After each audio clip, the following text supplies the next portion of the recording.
出尔反尔，澳大利亚政府制裁中企引中方反抗，之前的努力将付诸东流，关系回温背景之下，不好的局面又要出现。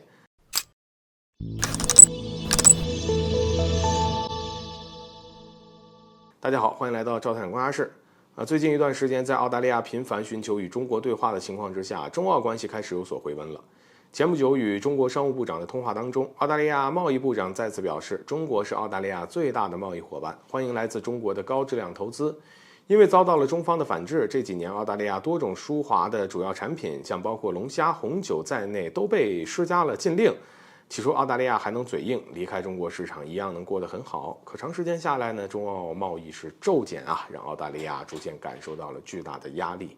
而阿尔巴尼斯的上台就顺势承担起了与中国缓和关系的期望。为了达到这一目的，阿尔巴尼斯政府也确实做了不少努力。现下好不容易努力得到了回报，而中国决定再给澳大利亚一次机会，谁知又出现了变故。消息显示呢，近日澳大利亚政府收到了中方的强烈抗议，在例行的记者会上，中方外交部发言人声称，希望澳大利亚能够为中企在澳大利亚的经济提供公平而且非歧视的环境。中国政府鼓励中企在遵守当地法律的基础上进行正常的对外投资合作，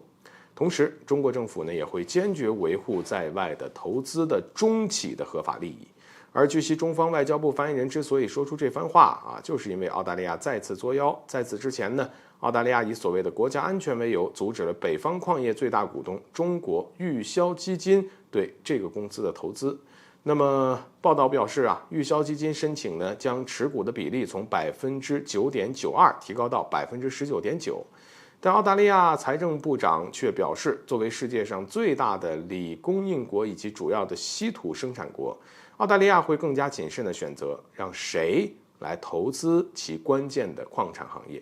两国之间的关系正在改善的背景下，澳大利亚却来这么一出。如果中国将其视为澳大利亚的强硬态度，那么这很有可能会对中国在其他不敏感的行业的投资产生影响，而与此同时也可能会让好不容易有所缓和的中澳关系造成一定的负面影响。事实上，无端指责、无端制裁中企，这都不是澳大利亚第一次干了。但在寻求中国原谅之际，采取这样的举动，无疑是在自杀。中国是澳大利亚最重要的贸易伙伴之一冒着惹怒美国的风险，澳大利亚向中国释放善意，无非就是想通过中国拯救国内的经济。可阿尔巴尼斯政府嘴上说着欢迎中企投资，这实际行动上却对有关事项进行了百般阻挠，出尔反尔，